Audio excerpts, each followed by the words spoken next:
Amém? Josué capítulo 7, versículo 1. O tema da mensagem dessa manhã é como evitar uma vida de derrotas. Amém? Quantos querem aprender? Amém? Ninguém quer viver uma vida de derrota, é ou não é? É? Hein, Fábio? Amém? Então vamos lá. Não é nenhuma indireta não, tá? Não é nenhuma indireta não, tá? Não tem nada a ver.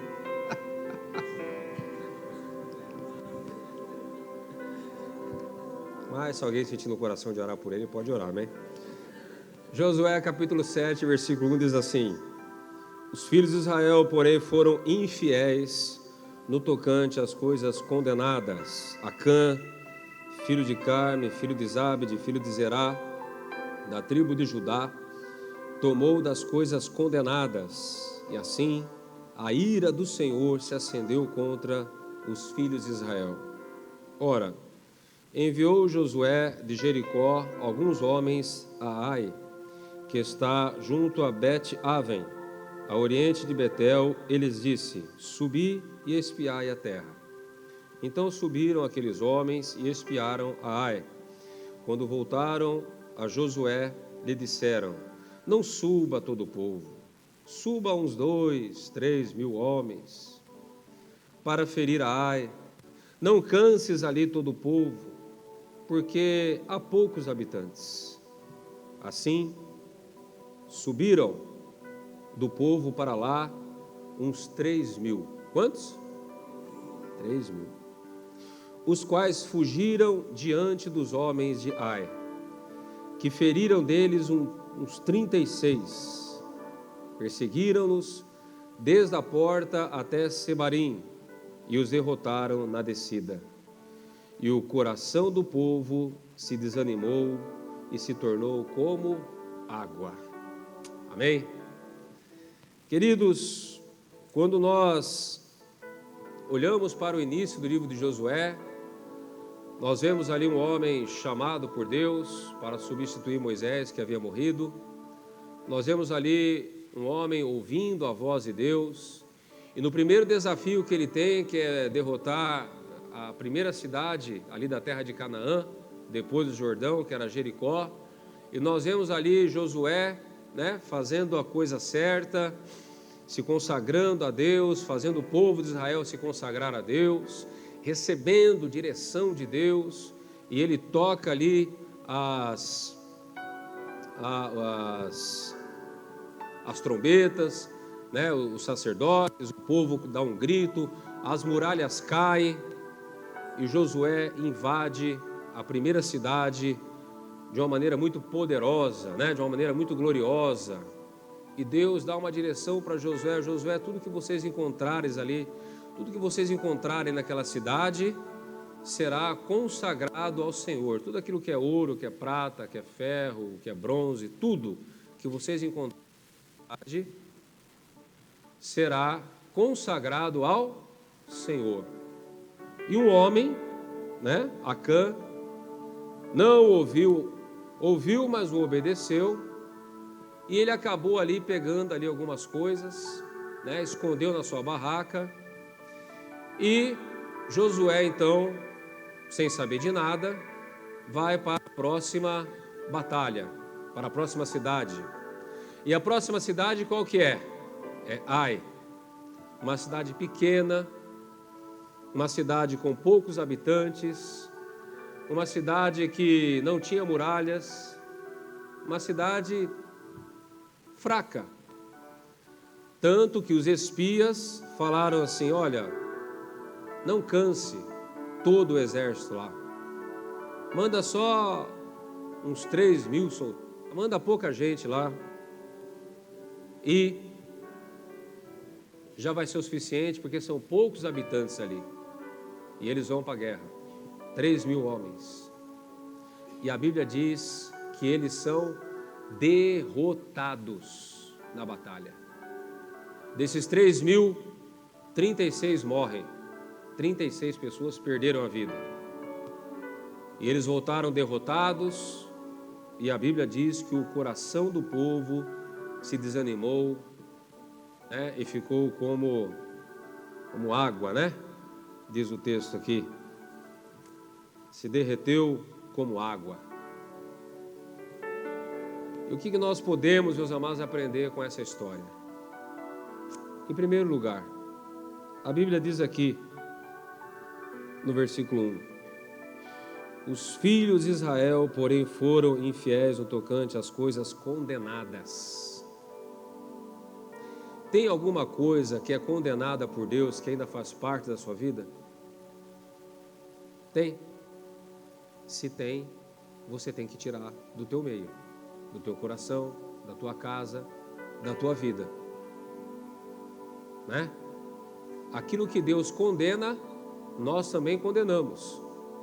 Aquilo que Deus condena não deve fazer parte da nossa vida. Amém? Tomou das coisas condenadas, e assim a ira do Senhor se acendeu contra os filhos de Israel. Queridos, em primeiro lugar, se nós não queremos... O Stener está aí? Você está vendo que está cortando aí, né, Stener? Vira e mexe, está cortando aí, ó. Vê o que está acontecendo aí. Que eu parei de usar o microfone. Não está cortando aí em cima, aí embaixo? Não está cortando? Os mais observadores estão dizendo que estão cortando.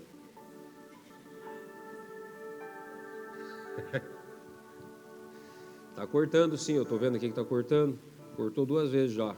Mas vê o que está acontecendo aí, Stener. Stener é o cara da eletrônica aqui na igreja, amém? Qualquer BO, olha, qualquer problema que vocês perceberem aqui, nessa parte de som de eletrônica, computador, já chama o Stener lá, tá? Depois eu mando o contato deles para vocês podem reclamar tudo com ele. Aleluia!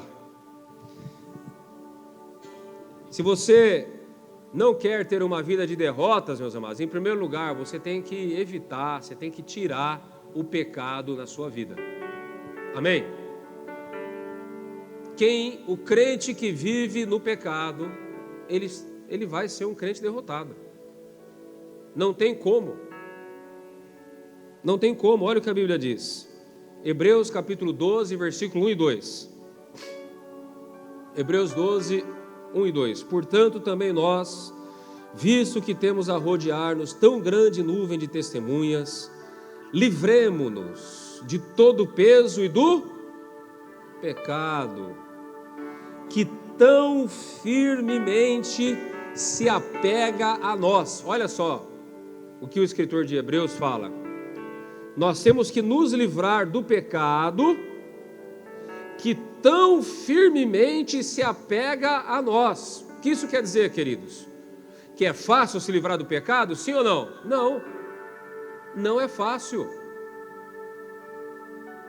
Quando nós nos convertemos, nós trazemos toda uma vida de pecado junto com a gente, para a igreja, na presença de Deus.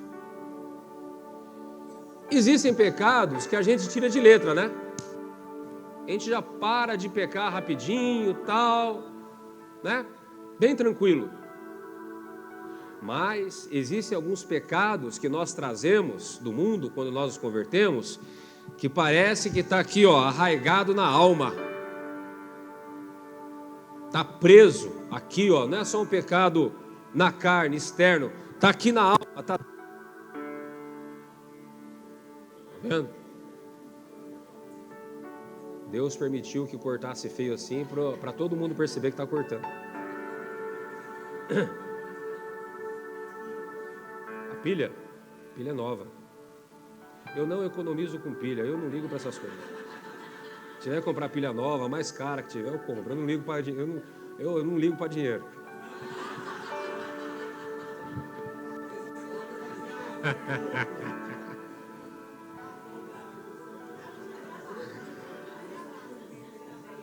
Depois você corta essa gravação aí. Amém, queridos? Os mais novos estão chegando agora na igreja. Não acreditem nessa fama que o pastor é, ó. Isso aí é tudo mentira.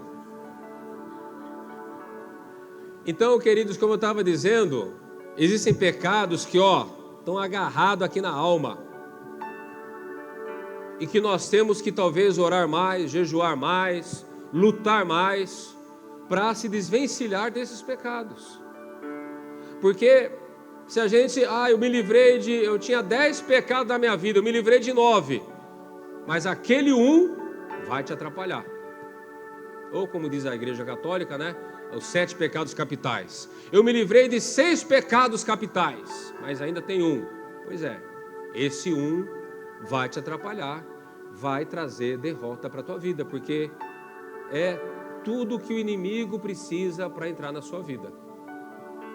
Então, é como diz o texto aqui, corramos com perseverança, né? Perseverança, o Wallace, domingo passado à noite, falou sobre isso. Perseverança, você começou, você vai até o fim, tá entendendo? Persevera na santidade, né? Se esforça, amém? A carreira que nos está proposta, olhando firmemente para o autor e consumador da fé, Jesus, o qual em troca da alegria que lhe estava proposta, suportou a cruz, sem se importar com a vergonha, e agora está sentado à direita do trono de Deus. Amém, queridos? Olhando para o teu Salvador, olhando para Jesus, que sofreu por você, que foi envergonhado por você, que foi desprezado, que foi açoitado, que foi tratado como o mais indigno dos homens aqui na terra, olhando para Ele, olhando para o sofrimento dEle, olhando para a perseverança dEle, olhando para o amor dEle por nós. Amém? Um outro texto que fala sobre o pecado aqui está em Provérbios, capítulo 13, versículo 21. Coloca na Nova Almeida atualizada, Adelita. Adelita é o nome mexicano, né? Adelita. Agora que eu me liguei aqui, Deus revelou. Como vai você, Adelita? Buenas noches, Adelita. Provérbios capítulo 13, versículo 21. Olha lá. A desgraça, olha como que a Bíblia não economiza a palavra, né? Olha lá, a desgraça persegue quem? Os pecadores. Mas o justo, quem é justo é da glória a Deus. Segunda chance, quem é justo é da glória a Deus. Eita nós. Mas os justos serão recompensados com o bem. Amém, queridos? Esse texto aqui precisa de teologia, de interpretação, hebraico, aramaico, grego. Precisa de alguma coisa para entender esse versículo aqui, sim ou não? Então vamos para o próximo. Provérbios capítulo 5, versículo 22. Quanto ao ímpio, as suas iniquidades o prenderão.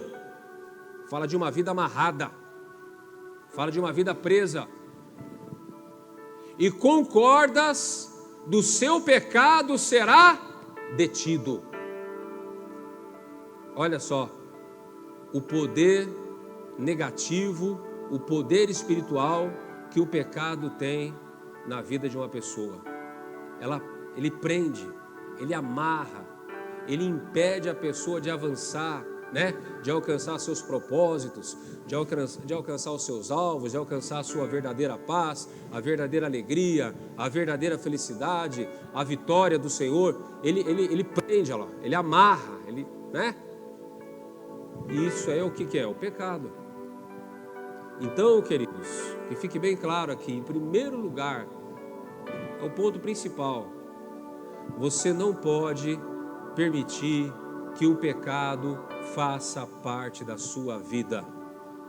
Talvez a sua vida esteja patinando, porque apesar de você ser crente, você ainda tolera alguns pecados, algumas coisas condenadas na sua vida. E aí é o que a Bíblia diz.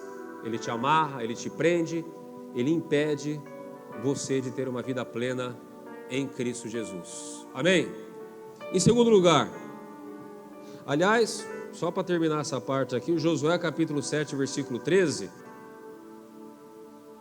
Olha o que Deus fala para Josué.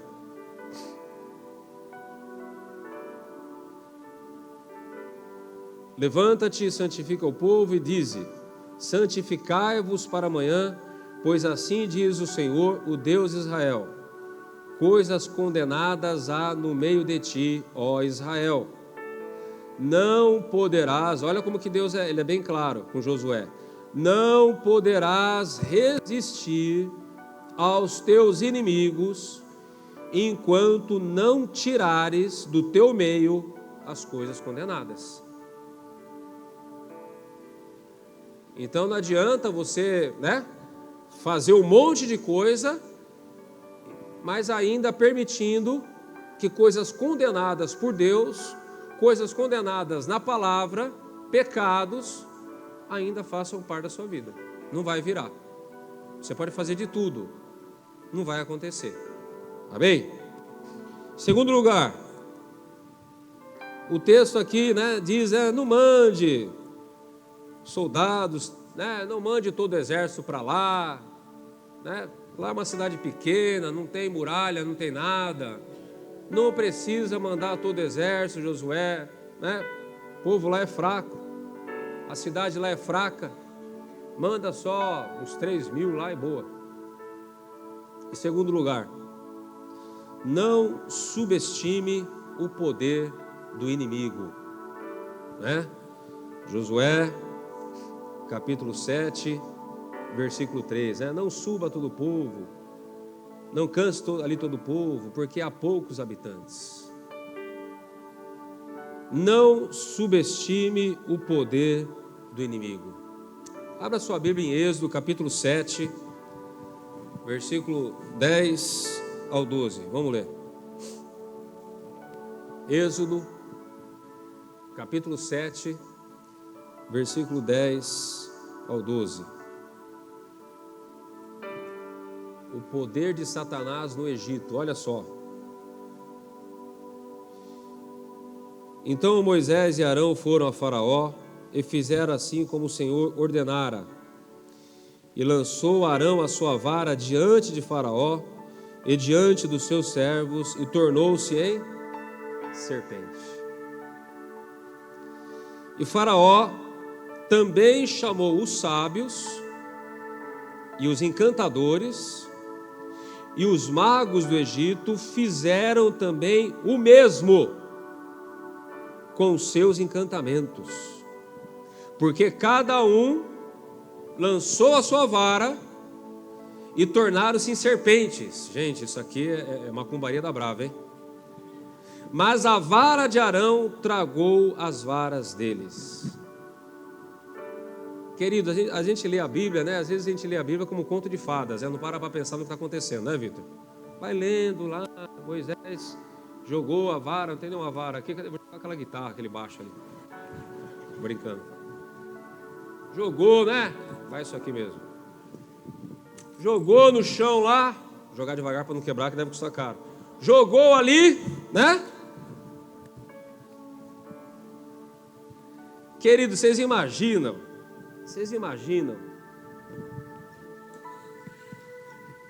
Imagina isso aqui, virar uma cobra, aqui no púlpito. Aquela naja que abre aqui, ó,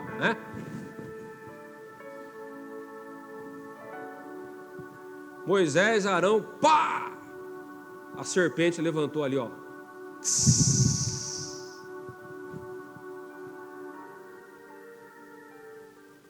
E o faraó,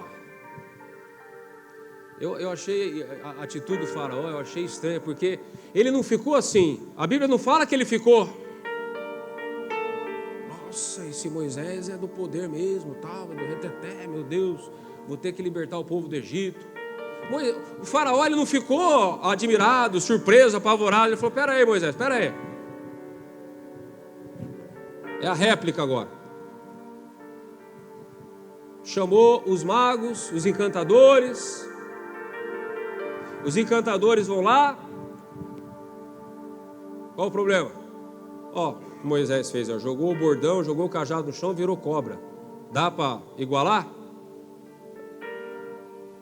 Não só um cajado, vai ser 2. Que o diabo, assim, ele tenta demonstrar que tem mais poder do que Deus.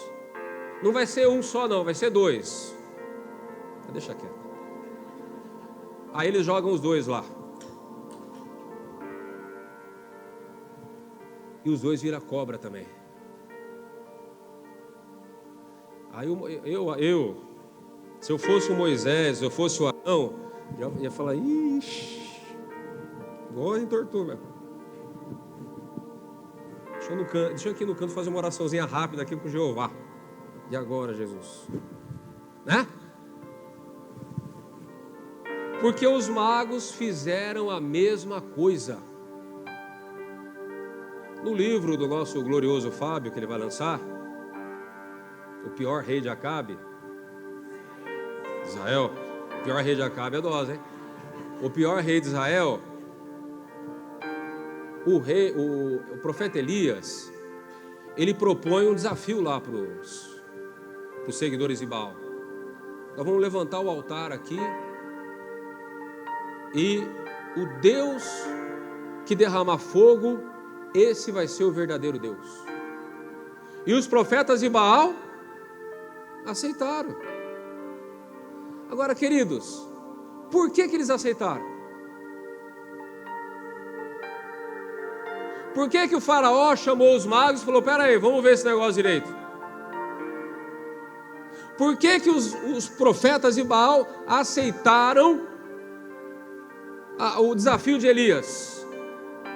Porque com certeza eles já tinham visto algo sobrenatural da parte do demônio que estava por detrás de Baal. Senão eles teriam aceitado. Não, peraí, nós nunca vimos um negócio desse, eu nunca vi nada sobrenatural, tem a nossa estátua bonitinha lá, tudo, mas nunca vai acontecer nada. Mas acontecia, meus amados. Acontecia. Existe, queridos, existe esse lado sobrenatural do diabo. Existe esse poder de Satanás. E nós não podemos subestimar. O diabo eu já escrevi no papel aqui e tal, já coloquei o nome dele aqui na sola do meu sapato. Estou andando, estou pisando na cabeça dele. Se não estiver firme na fé, se não estiver, no pecado, vá lá. Mas nós não podemos subestimar. Amém? Nós não podemos subestimar o poder do inimigo. Vocês já leram o livro de Jó? Só lê os 3 primeiros capítulos do livro de Jó para você arrepiar. Só lê os 3 primeiros capítulos do livro de Jó para você ver o poder de Satanás na vida de um homem que não tem a proteção de Deus. Em pouco tempo ele rouba os filhos de Jó, ele mata todos os filhos de Jó, ele rouba toda a prosperidade de Jó, tira a saúde de Jó, tudo assim, rápido. No livro do Apocalipse, até estátua ele faz falar. Até estátua ele dá vida. Derrama fogo, enxofre do céu. Então, nós não podemos subestimar, meus amados, o poder do inimigo. Isso é um erro. Ele está debaixo dos nossos pés. Há poder no nome de Jesus. Há poder no nome de Jesus. Satanás, Jesus disse, em meu nome expulsarão demônios. Mas uma coisa é você saber que você pode vencer. Outra coisa é você subestimar o poder do inimigo. E foi isso que Josué fez. Ele subestimou. E além de subestimar, ainda foi tentar lutar no pecado, que é pior ainda. Mas, para vocês não ficarem tristes com o final da história aqui, a serpente de Moisés, ela engole, traga. Já viu aqueles vídeos lá da internet, louco lá, uma cobra engolindo a outra? Foi aquilo lá que aconteceu. A serpente de Moisés traga as duas serpentes dos magos do Egito.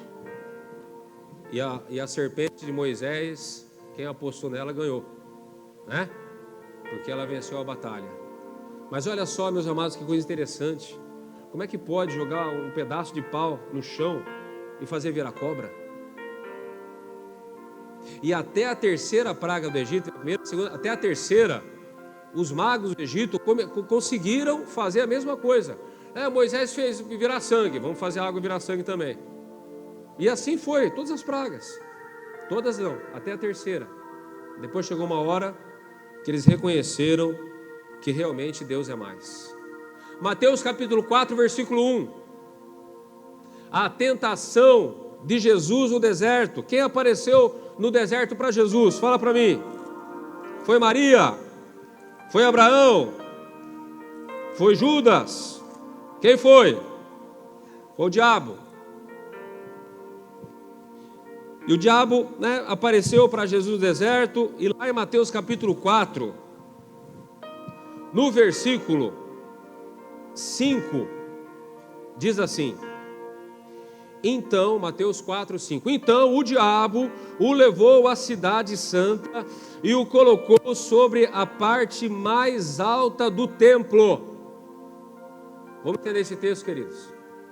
Mas pastor, não tem segredo? Tem segredo sim, vamos entender esse texto.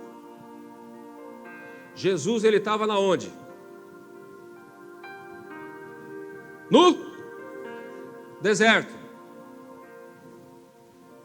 Estava longe de Jerusalém. Ele estava no deserto. O templo de Herodes, o templo de adoração estava onde? Lá longe em Jerusalém. Certo? Aí o diabo, Richard, eu sinto muito, mas você vai ter que ser o diabo. Vem cá. Eu sou Jesus. Vem cá. O diabo, ele pegou Jesus, eu sou Jesus. Vai, diabo. Ele pegou Jesus e levou no lugar alto.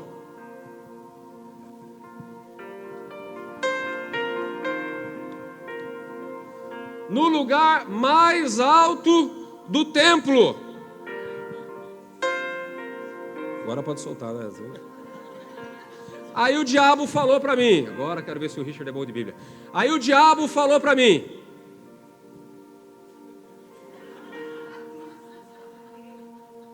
Fala alto.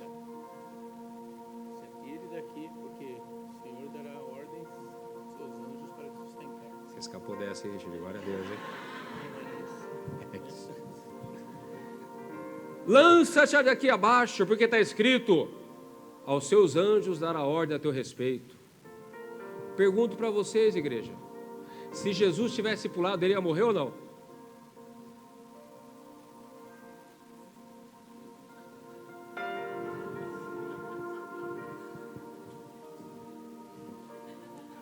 Lembrando que Jesus era homem. Por que o diabo mandou ele pular? Tanto que Jesus recusou, falou não. Mas o que eu estou querendo mostrar para vocês? O poder de Satanás. Jesus estava no deserto. Ele estava longe de Jerusalém, ó. Aí o diabo teletransportou. Jesus desapareceu do deserto. E quando ele se deu, não foi uma visão. Quando ele se deu conta, ele estava ali, ó, no alto na parte mais alta do templo de Jerusalém. Não foi uma visão, irmão Dário. O diabo teletransportou, ele pegou Jesus e levou para outro lugar. Então vocês percebam aí o poder de Satanás. De tirar uma pessoa materialmente, fisicamente, de um lugar e levar para outro lugar. E eu acredito, queridos, que se Jesus tivesse pulado, ele teria morrido. Tanto que ele não pulou. Tanto que ele não pulou. Obrigado, diabo. Richard, valeu.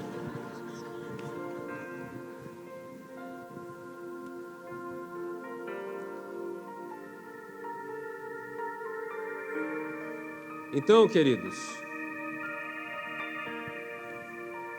em algumas partes da Bíblia, Deus ele meio que deixa claro que há um certo grau de poder nas mãos de Satanás. Mas é importante a gente lembrar que Satanás é um ser criado. Criado por quem? Por Deus. É um anjo caído, um querubim, caído, que se rebelou contra Deus. Então, em algumas partes da Bíblia, principalmente no Apocalipse, nós vemos ali, poder de Satanás. Estou falhando aqui, Mas, no Evangelho de João, no último versículo do Evangelho de João, 21, 25, o que diz? Há, porém, ainda muitas outras coisas que Jesus fez, e se cada uma das quais fosse escrita, cuido que nem ainda o mundo todo poderia conter os livros que se escrevessem. O que esse texto quer dizer? Que se fosse registrado todos os milagres que Jesus fez, nem nos livros de todo mundo caberiam. Não subestime o poder do diabo, mas não subestime também o poder de Deus. Porque na Bíblia tem muito mais milagre de Deus do que milagre do diabo. Amém, igreja? Então não tem que subestimar o poder de Deus também não. Porque quando nós lemos a palavra, desde o começo lá do Velho Testamento, nós já vemos a glória de Deus, nós já vemos os milagres de Deus, amém? Na palavra, no Velho, no Novo Testamento, muito mais que Satanás, infinitamente mais que Satanás. Então, nós não podemos subestimar o poder do diabo, mas também nós não podemos subestimar o poder de Deus. E a Bíblia fala muito mais do poder de Deus do que o poder do diabo. E eu quero declarar sobre a sua vida em nome de Jesus, que o que vai prevalecer na sua vida muito mais é o poder de Deus do que o poder do diabo. Amém, igreja? Louvado seja Deus. Aleluia. Vamos aplaudir ao Senhor. Glória a Deus. Louvado seja Jesus. Em terceiro lugar, use toda a sua força contra o inimigo, não economize oração, jejum e dedicação nos seus projetos pessoais. Quantos homens Josué mandou contra a cidade de Ai? 3.000. 3.000. Não coloque ali poucos, Não mande ali todo o exército, tal. Mas, queridos, quando Deus dá a ordem para Josué invadir Ai, olha só em Josué capítulo 8, versículo 3. Josué capítulo 8, versículo 3.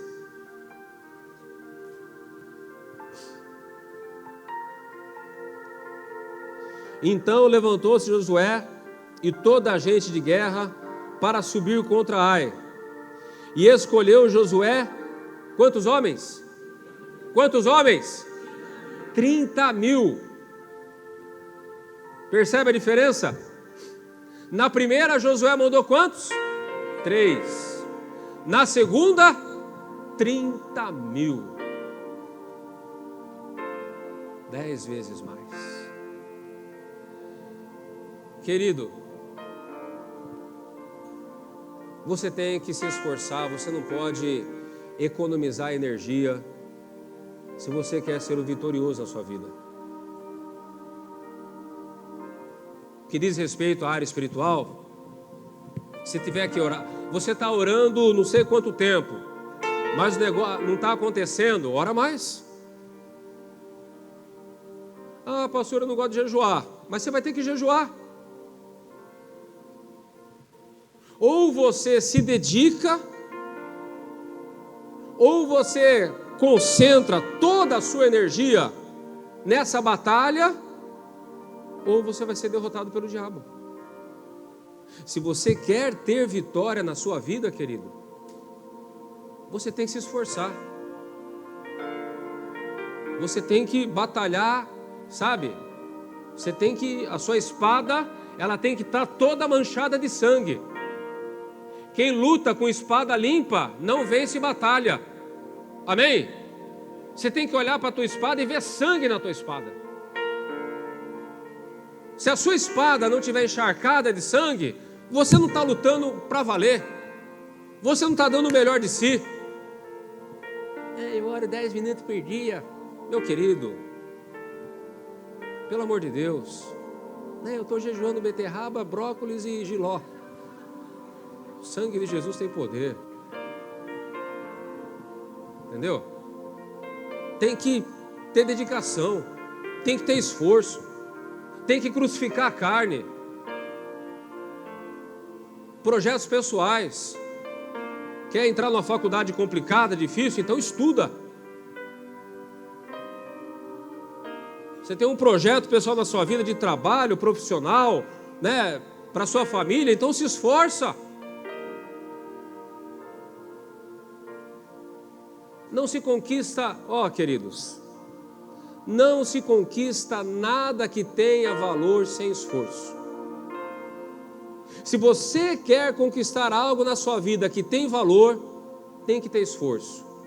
Se você quer conquistar pequenas coisas, não precisa de esforço. Mas o que tem valor, tem que ter esforço, tem que ter garra, tem que ter perseverança. A Bíblia diz, meus amados, que morreram 36 homens na batalha. Foi uma derrota pequena, sim ou não? Mandaram 3.000, 36 morreram. Foi uma vitória, foi uma derrota pequena, foi ou não foi? Talvez, queridos, você não está percebendo, mas você tem sofrido pequenas derrotas na sua vida, e Deus tem permitido essas pequenas derrotas na sua vida para despertar você, para te despertar, para te mostrar, para tentar abrir os seus olhos, que você não vai conquistar nada de valor, de grande, se você não se esforçar. E esse esforço é um esforço equilibrado. Por quê? Porque é na parte da oração, do jejum, de buscar Deus, mas também na parte humana. Você quer um emprego bom? Vai estudar. Você quer um emprego bom? Vai fazer uma faculdade. Você quer você quer alguma coisa diferente? Você tem que fazer a sua parte humanamente falando.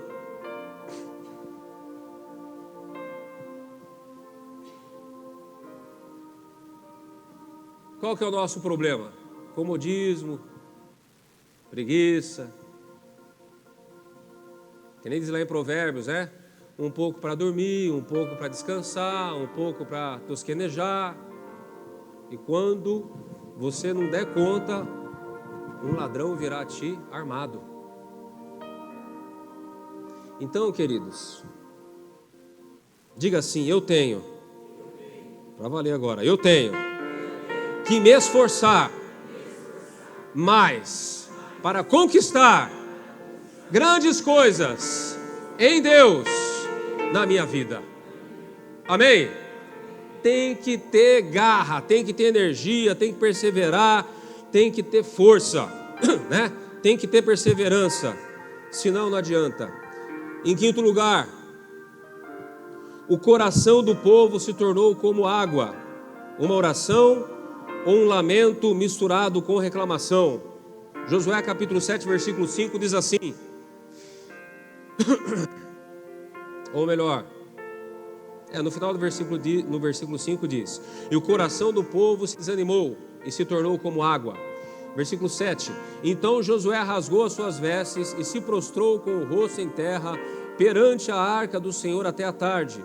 As autoridades de Israel fizeram o mesmo e deitaram pó sobre as suas cabeças.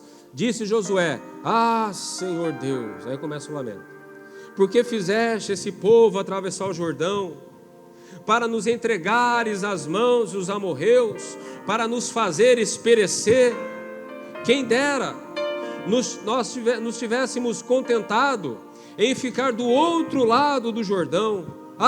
Senhor, o que direi? Ora, Israel virou as costas diante dos seus inimigos. Ouvindo isso, os cananeus e todos os moradores da terra nos cercarão e exterminarão o nosso nome da terra. Então, o que farás ao teu grande nome. Queridos, olha como que Josué, ele quer dar uma ensaboada no negócio ali. Né?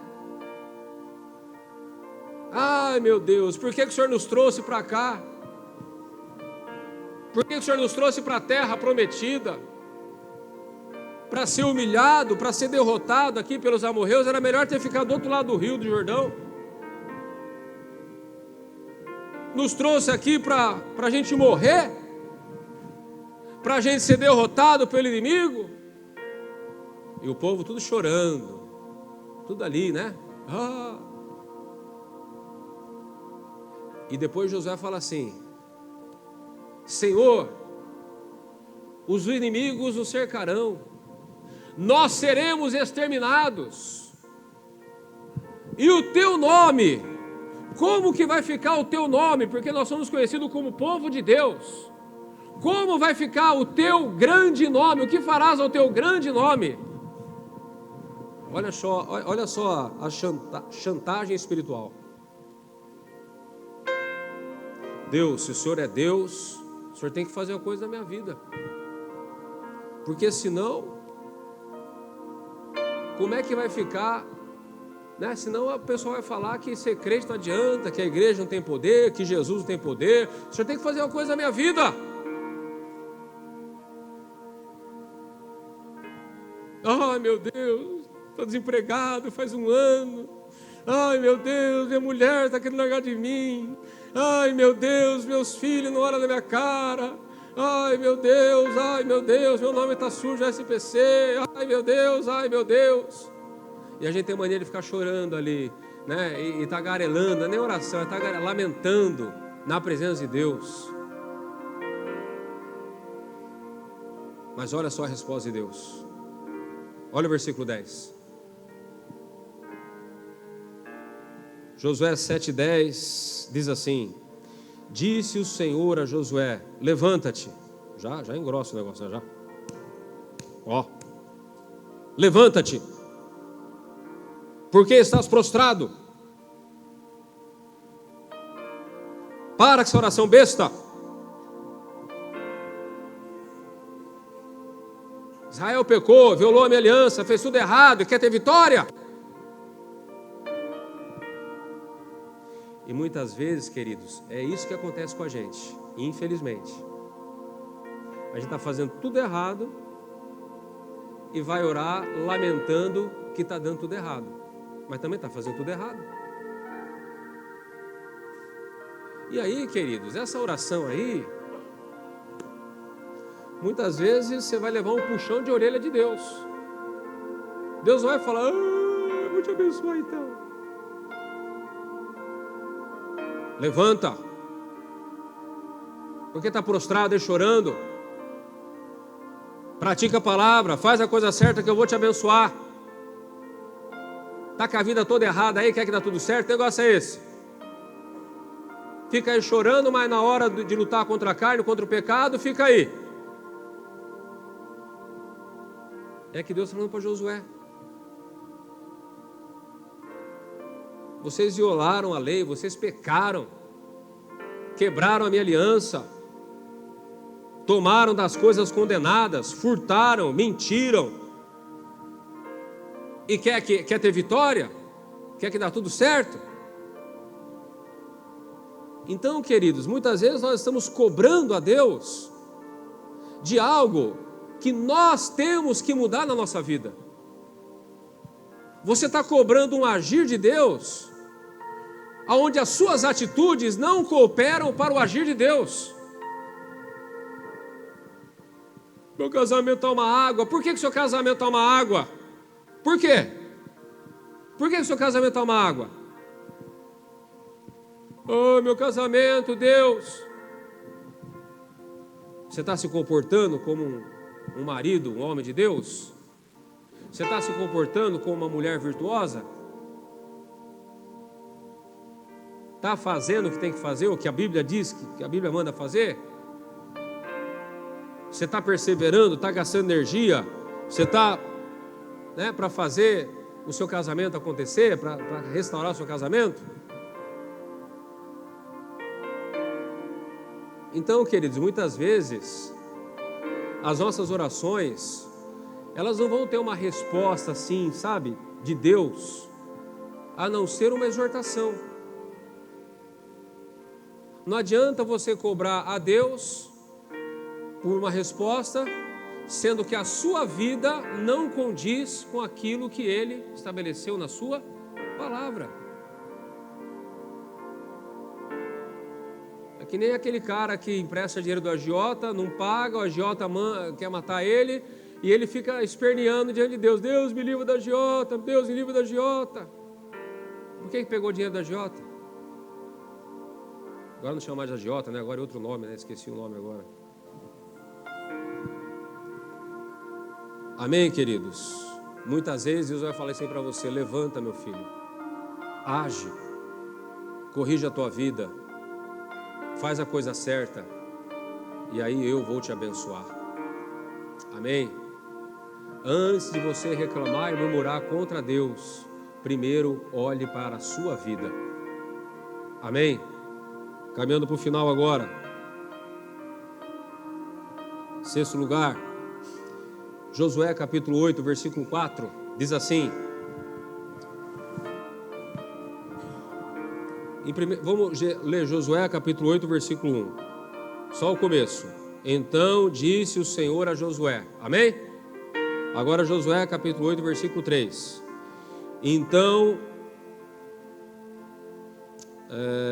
versículo 4, versículo 3, vai, para entender melhor. Então levantou Josué toda a gente de guerra para subir contra Ai. Escolheu Josué 30.000 homens valentes e o enviou de noite, com estas ordens. Diga, com essas ordens. Na primeira vez que Josué foi invadir Ai, o que Josué fez? Mandou 3.000, ele nem foi junto. Ele mandou 3.000 soldados lá. Vai lá, invade, a cidade é pequena, é fraquinha, vai lá, invade, vai lá. Só mandou, sim ou não? Vai lá. Sem estratégia, sem planejamento, sem direção de Deus, sem nada. Vai lá, 3.000 soldados, vai lá, tal, vai lá e guerreia, vai lá e toma a cidade.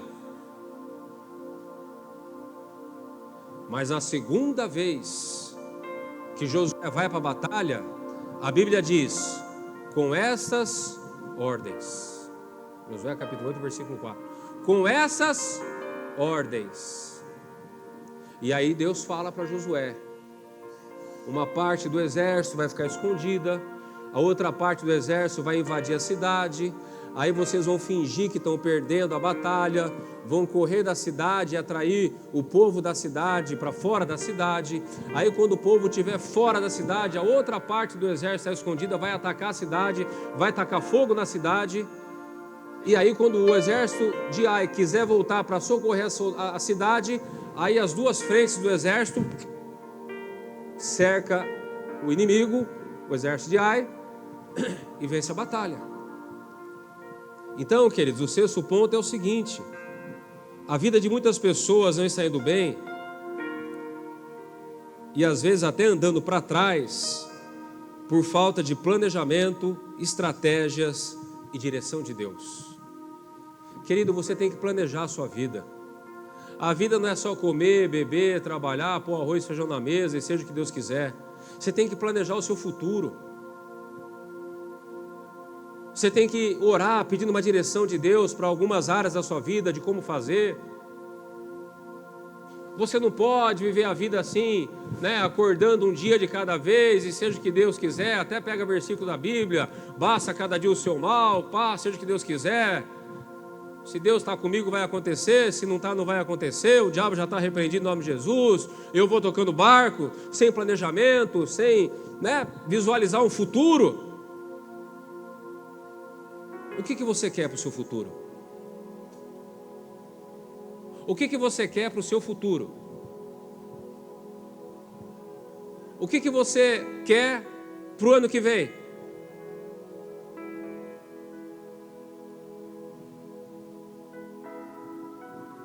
Eu quero isso, eu quero fazer aquilo, aquilo outro, tá? Você está planejando, Você já formulou uma estratégia de como alcançar isso daí? Pediu uma direção de Deus, orou, colocou diante do Senhor?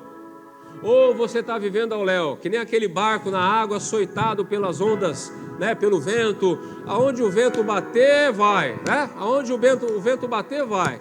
Se bater para a esquerda, vai para a esquerda. Se bater para a direita, vai para a direita. Muitas vezes, a nossa vida, ela está andando para trás, não estamos tendo uma vida de vitória, porque você não planeja absolutamente nada. Você não visualiza o futuro. Você só vive o hoje e o amanhã, seja o que Deus quiser. Se você viver dessa forma, você não terá uma vida de vitória. Pelo contrário, você vai ser refém das circunstâncias da vida.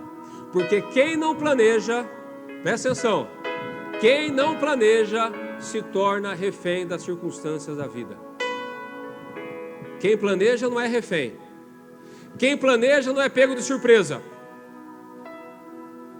Quem planeja sabe aonde vai dar o próximo passo.